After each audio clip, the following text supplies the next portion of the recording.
guys, and welcome back to the channel and a new video on my 2-year ownership experience with my Morgan Plus 8. So let me talk you through the car and let me show you a little bit around it before we get started. So the Morgan Car Company, a small, low volume British sports car manufacturer, is perhaps one of the few names that you can actually still go out and you can still purchase a Morgan car today. And I believe it's just really Morgan and probably Lotus and Caterham that you can still do that with. And like so many other of their British car manufacturers, companies that were once famous, MG, Rover, Triumph, none of these companies exist, and indeed TVR perhaps is one of the other examples that's a brand that's very close to my heart as well.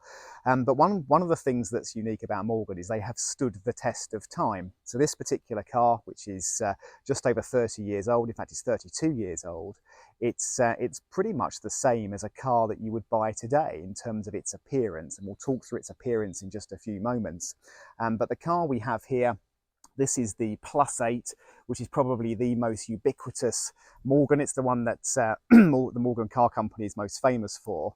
And the actual production of this car ran from 1968 all the way through to 2004 in this incarnation. So this has a Rover V8 in various sizes or various displacements, so 3.5 litres up to 4 litres, and some of them were actually 4.6. This particular car is 3.9 litres, and it was available in various states of tune. But in the 1960s, Morgan were having a bit of a challenge, because whilst the company had been very successful in terms of developing sports cars, the actual cars they produced were 4-cylinder. And there was an emerging threat from the likes of Triumph, the likes of MG, companies producing more powerful 6 or 8-cylinder cars. So there was a quandary really that Morgan found themselves in, that to maintain their desirability, they needed to have something more powerful. And that was a challenge for the company, because the actual width of these cars prohibited them doing anything which allowed them to put a larger engine in the cars. So that's actually how this car came about. So one of the challenges Morgan had with this car is the size of this engine, because a naturally aspirated 4-cylinder engine, there's various different types of Morgan 4.4, which was usually 4-cylinder, 4-stroke, or in this case Plus 8, this of course is an 8-cylinder engine, and it's the Rover V8 engine, was the size of it. So there was actually quite a bit of work that had to go on by Morgan to actually adapt this engine into this car to fit the 4.4 or +4 chassis that Morgan had at that time. And that's effectively what we now have in this car. Now, in broad terms, what Morgan did to address this is they actually made the car slightly wider. So what you will see on a number of Morgan cars is slightly different widths. So the 4.4 is usually a little bit narrower than a Plus 8, and all the way up to the more recent models like the Plus 6, which are wider still. But let's have a look at the engine and I'll show you what we've got in here. So one of the things that you will notice is the tread rubbers that we have on here. Now, some of these cars will have a single tread rubber, some will have double, as this particular car has, and some will even have 3 tread rubbers. And again, you can see the width of that. And obviously around the wings is where it's most noticeable as well. But the piece, of course, that we're all interested in is what's in here. And this is the Rover V8, which, to be honest, is probably one of the best engines that's ever been made in so many ways. It's been fitted to so many different types of car. In this particular car, as I've mentioned, it's 3.9 litres. This is fuel injected. They were available throughout the production run of nearly 35 years, various different states of tune, from about 150 brake horsepower, I think then from 170 and then 190, which this particular car has. And when they went up to 4.6 litre engines, they were about 220 or so brake horsepower. So a very powerful engine, a tremendous amount of power in a car that weighs really about 850 kilograms. And we'll take this car out for a drive in a separate video, and you can actually see it on the road and see me driving it. But this is ample power in a car of this size. And of course, in the modern world, when we're talking about horsepower, we're talking about engines and electrification of cars, then 200 brake horsepower or 190 brake horsepower doesn't seem like very much, but I can assure you, in a car like this, it is ample. And of course, if you're looking at buying one of these, realistically, in my view at least, you should try and get the bigger sized engine car, simply because the exhaust note, the driving experience and the sound is what these cars are all about. But this car is actually a little bit different from standard, and I'll explain through that and actually what modifications this car has had done to it. So generally speaking, this engine, the Rover V8, was of course supplied by Rover. And in fact, Rover went to go and see Charles Morgan in around about the 1960s to talk about acquiring the company. So effectively, this car could have become a Rover. But Charles Morgan at the time rejected that and instead actually struck up a partnership for the supply of engines, which of course is what started this car off in 1968. Now, this car has had a number of modifications, and the reason for that, and I'm not somebody who, by the way, really wants or agrees with modifying cars. I think they're best kept standard, and that's part of the beauty of a car, is keeping it as the manufacturer intended. But the challenge with this particular engine is this was effectively designed for a Land Rover or a Range Rover. And because of that, the weight of the car, the whole driving style is much more lazy. It's not set up for a sports car. So this particular car has been to a company in Norwich in the UK, and that company is called RPI Engineering. And this car has an ignition amplifier, it has a Tornado chip, and it has MagnaCore leads. It also has an upgraded cam. And what that allows us to do, and again, I will show you this when we go take this for a drive in a separate video, is it actually optimizes the fueling for this car. So the engine is actually now set up correctly for a low weight sports car like this, rather than a Land Rover Discovery or a Range Rover. So it just means that the engine performs that much bit better. And again, you really do feel that. Now, in terms of its horsepower, this was running stock when it came out of the factory at 190 brake horsepower. I haven't dyno tested this car, but I'm probably producing 200, certainly north of 200, maybe as much as 220. It also has K&N air filters on it as well. So these are just very subtle modifications that just make the car even better than it is today. And I'd certainly advise you to check out RPI Engineering. They do some masterful things with the Rover V8 engine. And you'll see that, or you'll see their YouTube channel. But this car really is so much better for it. But the engine, as you can see, it's a pretty snug fit in here. This is, as I said, this is a pre-catalytic converter car. There is some debate around the early 1990s when, of course, catalytic converters were being mandated on cars. They do take away performance, but this car actually just escaped that. So this is the pre-cat car.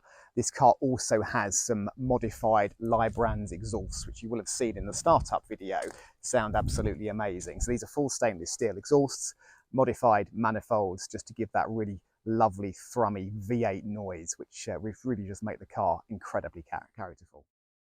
So one of the things I just love about this car is the way it looks. And it's one of those sort of cars that it just makes me feel happy looking at it. And I have it parked in this open garage. In fact, it sits in a little air chamber in my garage there.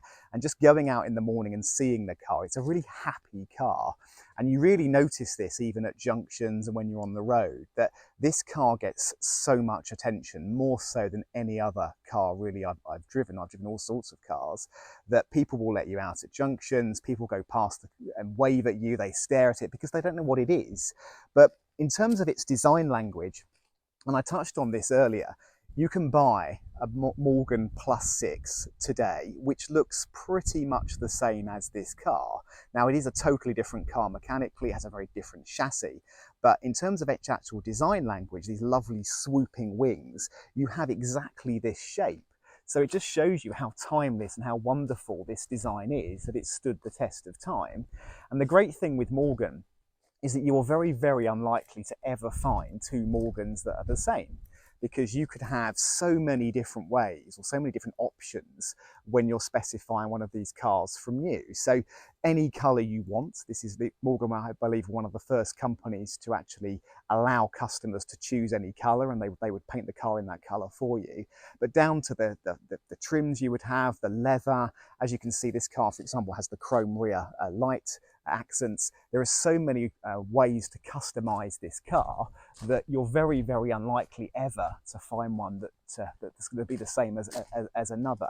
But as a piece of design, I still think this is one of the best looking cars that's around. And again, design is all, of course, in the eyes of the beholder, but this is just a very happy, very I think timeless design that I think will look just as good in another 30 years as it does today. So in terms of what to look for when buying a Morgan, what I'm going to talk about here pretty much applies to most Morgans, so it isn't just the Plus 8. But I think one of the most important things to look for on any Morgan is the quality of the bodywork, the chassis and the ash frame. Now, there are quite a few misconceptions about how a Morgan is constructed. A lot of people will talk about it has a wooden chassis. That simply isn't correct. The car has a standard metal or aluminium chassis or a combination of those components. It's actually the frame that is wooden. And the frame on this car really is from the windscreen area all the way down to the doors, round to the back here. And this is one of the areas that you need to just be mindful of when looking at a Morgan. There are some obvious signs when a car has a rotten wooden frame. Now, the frame was made of ash, that it still is made of ash in the current Plus 6 models. And from about mid 1980, I think 1986, they had better treatment for rot, so you're less likely to get problems. But these are not cars that like to be kept outside. These are cars that you really should be keeping under cover. They don't respond well to damp environments. And really what you'll notice first of all are things like the doors. If the doors are moving, if there's any wobble on the doors, this is one of the things I would check. As you can see on this car, it has no wobble on the doors because the ash frame is fine. But I would really check where you can around here. Also, under some of the carpets, so in the back of this particular car, you'll see the hood and the carpets. These carpets will lift up and you can actually examine some of the wooden frame there. So that's the first thing that really is worth looking at in some detail about this car, is to make sure that that frame is solid. Now, if you do buy one and the frame is rotten, you are looking at some very major expense because you're going to have to dismantle most of the top part of the car to replace that. So any particularly old Morgans that you're looking at, particularly barn finds, there are quite a few of these that you will find that have just been stored in a garage for a number of years.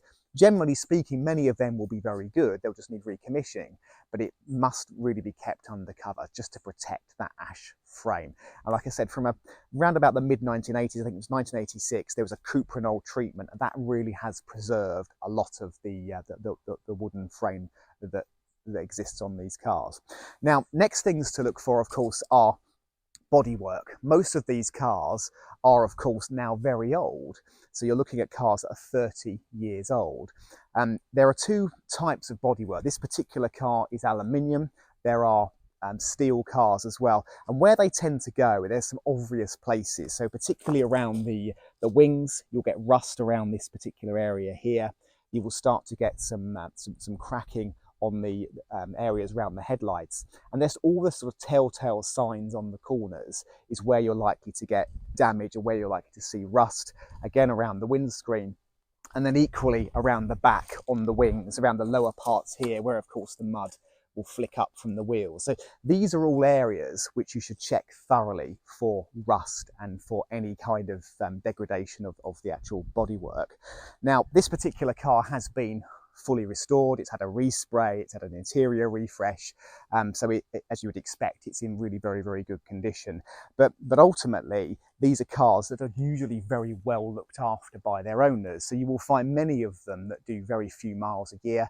I believe I do about 600 miles a year in this car, and that's not particularly because I choose not to, it's just having the time to use it, the weather to use it, and so on. So it only ends up doing really a few hundred miles a year, and you'll find most Morgans like that. And if you look at the classifieds, you look at the dealers, you will see that many of the Morgans have got pretty low mileages, even though they're very, very old. But don't necessarily be put off one that's had a higher mileage. Some people buy these and use them, and you know what? I think that's fantastic if you do that. And if you maintain the car correctly, there's no reason why this car will be any less reliable than any other car. So let's take a look at some of the mechanicals and the suspension, and let's talk through some of that as well. Now, one of the things that is unique about the driving experience of a Morgan is the ride quality, and you'll see that later on when we take this car out for a drive. But the suspension system here is an extremely old setup in terms of technology. It's a sliding pillar suspension system, and it requires regular grease. Now, if this suspension system isn't maintained, and again, depending on the car you have, Some of the cars will automatically lubricate the kingpins, others will need to be greased on an annual basis by a reputable specialist who can service one of these cars. That is one of the things that you need to check with the suspension. If you haven't driven a Morgan before, it is an incredibly raw driving experience. So going down even a very smooth road, you get a lot of bounce or bumping, but that's quite normal in a Morgan. But you will notice a big difference when a car has suspension that hasn't been correctly maintained. So greasing that suspension really is something that must be done every single year.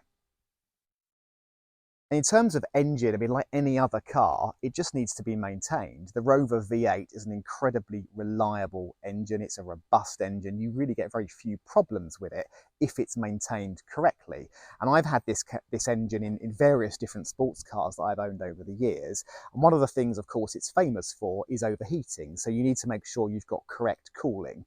Now, when you're cramming a big engine into a small space, as Morgan have done with this car, that does create some problems when it comes to cooling. So most Morgan owners, and this particular car has the same, will upgrade their radiators. So this has an alloy radiator, it has an upgraded fan system, just to make sure this engine doesn't get too hot. But you'll see many people have done that. So checking that is obviously the first thing. But beyond that, regular oil services.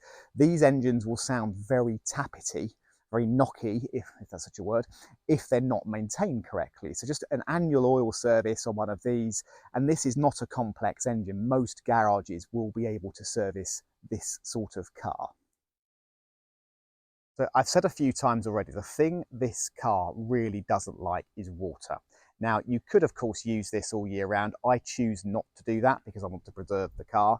The car has been under sealed, but I would certainly recommend, if you are using the car regularly, to make sure, or you're buying one that you believe has been used regularly throughout the year, make sure it has been appropriately under sealed with a wax oil or Bilthamber type product. I choose Bilthamber, they're fantastic anti-rust products. And just also make sure it's not been left outside for long periods of time, because that's really what will degrade these cars, is that sort of thing. And as an experience, I mean, this is a wonderful car to drive, and I'll talk through the interior in a moment, but it's not particularly nice driving this with the full hood up. So I tend to use the tonneau cover, which is this cover we have here, and just put that across the car when I'm going out somewhere. And that's actually very easy to get in and out of it, and the visibility of this car with the full hood on, it's quite compromised. And this is not an everyday car in the sense that an MX-5, for example, would be. You can't get in and out of this and put the hood up and down in 30 seconds. It takes you a good 5 minutes at least to put the hood on. And I'm not going to show that in this video, but if people want a video on that, I'm happy to do one. But there is a frame that you manually pull up. You have to drape the hood over, you have to button everything down, pull it across, make it taut, and then clip it onto the windscreen here. Now, Morgan have improved that at various iterations of this car. And if you get some of the most modern iterations of this car, probably up to sort of 2016, even 2019, they do have a slightly easier system. But this has an easy up hood, but it's certainly not an MX-5, it's certainly not a Mercedes convertible or something like that. It's going to be an effort to put the hood up and down on a car like this. So just from a practical point of view, that is certainly something to bear in mind.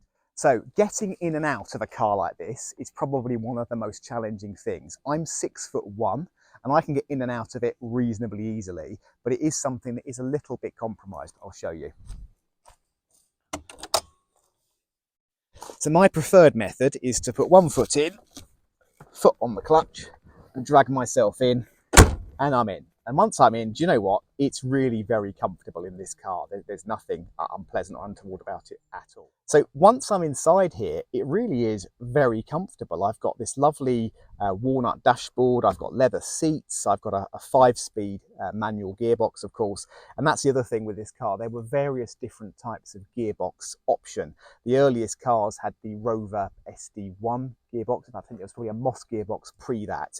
And then the later ones, of course, have just gone up. As Rover improved their gearboxes, then that tended to follow the Morgan. So that's that's again nothing really too much to worry about here. We have this very strange fly-off handbrake, which takes a little bit of getting used to. You just pull it, it flicks back and you pull it on, but once you get used to it, it's absolutely fine. But in terms of its actual, the actual cabin, once you're in, really very comfortable. I have these classic Smith's dials, which are used on lots of different cars of this sort of era. But really quite happy to drive this car for quite some distance. And I've done several long journeys in this car. I've taken this car actually down to the Morgan factory and back, which is a good sort of 120 miles from where I live. And actually very comfortable, very pleasant. Not the nicest car to be driving along the motorway in, but from a power point of view, no issue, and actually it will hold its own. But through A roads and B roads, this is ultimately what this car was designed to do. So really very comfortable. I would have no problem at all about sitting in this for a couple of hours and driving. It's extremely pleasant, and you do feel and recognise just how low you are to the ground. My ownership experience for 2 years, which is how I started this video, what's that been like with this car? Well, do you know what? It's really been pretty hassle-free. Now, for any of you who follow my channel, you will see a TVR video, and for anyone who's eagle-eyed, you will notice behind me the TVR is no longer here, and that's because I really ran my time with the TVR. I had a TVR Cerbera. It was a wonderful experience, a fantastic machine to own and to say I've owned. But in terms of a proposition of owning, one of the things really that drove me to sell that car was just how unreliable it was. And again, people will be looking at this channel saying, well, hey, you didn't know a TVR was unreliable. Of course I did, but I just didn't realize it was quite as unreliable as it turned out to be, and also quite so costly. So what I love about this car, I've had this car for 2 years, and every single time I get in this car, it always starts. And in my 2-year ownership experience, my costs on this car have been £300. That's it. And that £300 was for its annual service. So I think that is pretty good for a car like this, a car that's so special. So parts supply for these cars really is excellent. My advice to anybody buying a classic car, and I've bought and sold a number of classic cars over the years, and my really experience of doing that is that you should go to a reputable dealer. I bought this car from a Morgan dealer. That Morgan dealer was Melvin Rutter, who are absolutely excellent. They went through the entire car and they checked everything, and it arrived with me and it was in fantastic condition. And when it was serviced by my local Morgan dealer, which is Oakmere in Northwich, there was really nothing wrong with it at all. So I would certainly advise buying one from a reputable source. And all of the things I've talked about when it comes to the kingpins, when it comes to the engine, when it comes to the frame, rust and so on, they will check all those things. It's a very close-knit community. The other thing I would always encourage people to do is there are various Facebook groups, there are Instagram pages, and follow all of those because you'll see a real Morgan community there, as well as the local Morgan car groups. So there's a monthly magazine called Miscellany, and there'll be a whole host of advice there about these cars. And one of the things I've done, whenever I've had a question, is I've posted it on the Morgan Facebook group, and I've had perhaps 10 or 15 people really very kindly coming back and giving me advice on things. So in terms of an actual ownership proposition as a classic car, I've had MGs, I've had TVRs. This has been the best. This has actually been the least trouble. And perhaps you could argue I've just been lucky, but equally I've bought the car from a reputable dealer. I had a full box of service history with the car. It was absolutely gone through. So my ownership experience has really been fantastic with this car. An actual parts supply and upgrades and so on, really very easy to come by. So parts are not particularly expensive. They're not as cheap as MGs, they're certainly cheaper than TVR, but as an ownership proposition it's been great. And the thing I've loved about this is this car can sit for many weeks safely tucked away in its little carcoon there, and I'll go out to it, it's on a trickle charge, and it just fires into life. And I can take it out. That was not the experience with a TVR. So as an ownership experience, this really has been brilliant. The other thing is, of course, you don't buy these cars to make money. There's a lot of people that speculate in the classic car market right now and believe you can make a fortune by buying and selling classic cars. In reality, you're not ever going to make a fortune unless you buy something and flip it on very quickly, something like an RS Cosworth or something. Some of the Fords are certainly very valuable, but if you're buying a car to keep it and maintain it, the maintenance costs and just upkeep will pretty much net off. But what I love about the Morgan is that the depreciation on this car is pretty much non-existent. So I bought this car, I'm not going to disclose what I paid for it, but I bought this car, I could sell this today for what I paid for it. And that, I think, is a great thing, just knowing that your money is safe in one of these cars. And equally, you're not going to be spending a load of money with some massive catastrophic failure, although I hope, of course, that isn't the case now I'm saying that. So as an ownership experience, really can't commend this car enough. It really has been absolutely fantastic. Now, last thing I'll say, and I've touched on this a few times as well, the later cars, what are called the CX platform cars, which really came in from about 2019, they do look pretty much the same as this. And whether you're buying a Morgan that's from, let's say, the early 1980s all the way up to 2004, which is when the last traditional Plus 8, as this car is, was produced, yes, there will be nuances to those cars, and there will be improvements on things like the suspension, the engine, the ergonomics of the interior. There'll be power steering options and so on, but they're not fundamentally different to this car. So in terms of the sweet spot for what you would pay for one of these versus what you would pay for a modern 2019 CX chassis car, those cars are, generally speaking, in the region of 75 to 100,000 pounds for a car that doesn't look much different to this. So you're getting most of what you'd be paying for in a 90,000 pound car in one that might be 30 or 35,000 pounds. So I think that's another great thing with these cars, is you're getting that experience. And to a large degree, the later cars, the CX chassis cars, and they are utterly wonderful. And I've seen them being produced on the Morgan assembly line, but in reality, that car, it has an entirely different chassis. It's a BMW now. It has a BMW engine. There's a BMW 2-litre turbocharged engine or a 3-litre turbocharged engine. And then the chassis and the whole driving experience is set up pretty much like a BMW. And that's great, of course, because it's a modern car and it's very usable. But in many ways, you're paying a lot more money for a BMW that would probably be half the price of the Morgan. So I think this really is the absolute epitome of Morgan.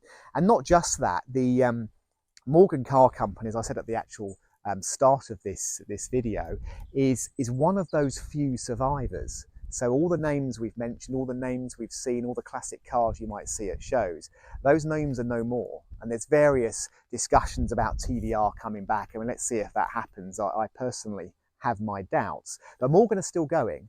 And whilst the Morgan family are no longer really that close to the business, the Morgan Car Company is now owned by an Italian private equity firm. But I think what's great is they've maintained the company. So while some might argue that it's sad that Morgan's no longer in family ownership, I think if it had been, it probably wouldn't be here. So we have to take the view that we have a new investor now into that company. They're maintaining the heritage and the brand. And I think that really is quite fantastic. But this particular car for me, which is around that 1990s or late 80s, early 90s period, this was the era, for anybody who knows anything about Morgan, that Sir John Harvey-Jones went to the Morgan factory and he advised them to increase production. And at that time, Morgan were producing around about 9 cars a week. And they were trying desperately, and had done for years, to get to 10 cars a week. And they couldn't do this. And Sir John Harvey-Jones gave them a lot of really direct advice. And that was something that they pretty much ignored. But they still, to this day, kept going. And in reality, that advice was just too soon for Morgan. In many ways, Morgan took his advice probably 20 years after he gave it, and that's why they're still here today. But for me, this is what Morgans are all about. It's around this low volume, almost archaic way of doing things, and this tradition that they have when building sports cars. And it's something which to me is extremely special. And out of all the cars I've owned, this is the one that really I find it hard to believe that I'm ever likely to sell. It's the one that I really do feel quite strongly about. So would I recommend buying one of these? Absolutely I would. Do I think you will enjoy it? Absolutely you will. Do not expect this to be a BMW M4 or a Mazda MX-5. It's a very different experience, but it's all the better for being that. It is what it is. And as I said on some of my other videos on the TVR, that cars like this they're going to be extinct We talk about electrification, we talk about Teslas, we talk about e-trons. Electric is the future, whether we like it or not. And whatever happens, whether it's electric, whether it's hydrogen, what is for sure is V8 naturally aspirated sports cars are not going to be produced by car companies in the future. So these cars are going to become even more special than they are today. And that's another reason why I will keep this, because in 10 years, when you're driving down the road in your electric car or your hydrogen car, and you hear the noise of a V8 engine, this will be something which is even more special than it is today. So that is why you should buy a Morgan Plus 8.